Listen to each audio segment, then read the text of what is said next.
Well, hello there. It's been quite some time since somebody's come to visit me here in my neck of the woods. Oh, no, none of that. Y'all come on up here. Get inside this porch before you get carried off by mosquitoes. I tell you, they can be right vicious this time of year. There we are. Now, please, have a seat and tell me what would bring such a lovely individual such as yourself to my lonely screen door? A story? Well, I certainly have no shortage of those. However, I find myself wondering, was there no better way for you to scratch your literary itch? Oh, I see. Well, you poor soul. I certainly hope this goes better for you than it has the other individuals who have sought them.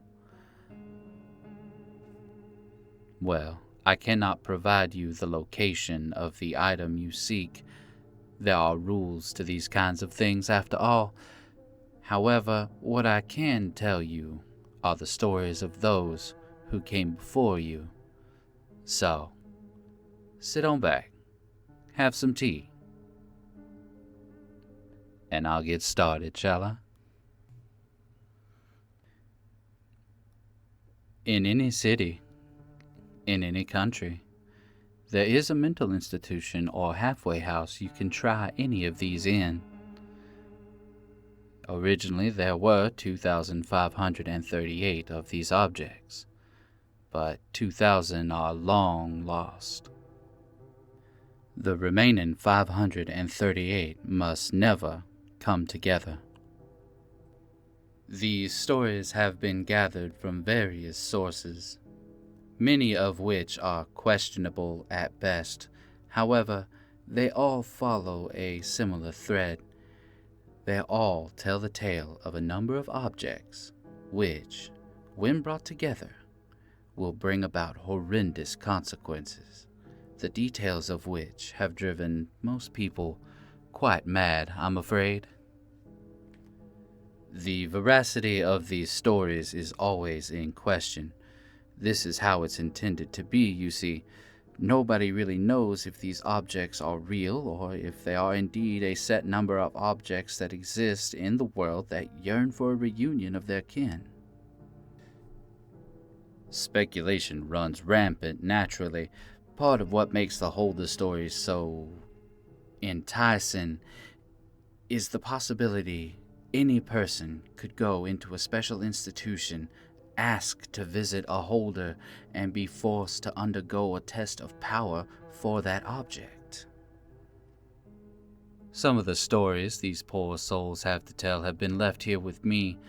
Others still have been put out into the ether for the entire world to see. I am just a simple purveyor of stories.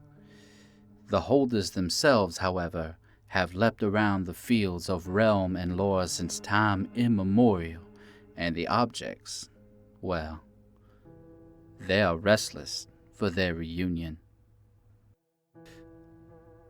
The objects, while powerful and fearsome, lack the ability to gather of their own volition, and so have called forth a need in very special individuals.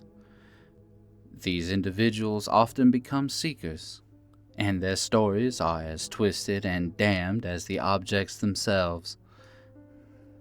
These seekers often set out for three main reasons: to seek power, to seek the reunion, or to seek the separation. Their goals are known to mutate and change them into villains and monsters, but we can only hope that one with a just heart prevails over all these foes. There may very well be a reason that you sought me out over anyone else, dear friend. Perhaps those objects are calling. Will you answer? All right now, I think that'll be enough for one night, don't you? Go home. Think about it. Sleep on what I've told you. And if you're still curious come the morning, well, You know where to find me. I wonder which you'll seek. Personally, I'm curious to see what happens if they are all brought together. But I am rambling. Go on now, get. And, Y'all stay safe out there in the dark. You hear?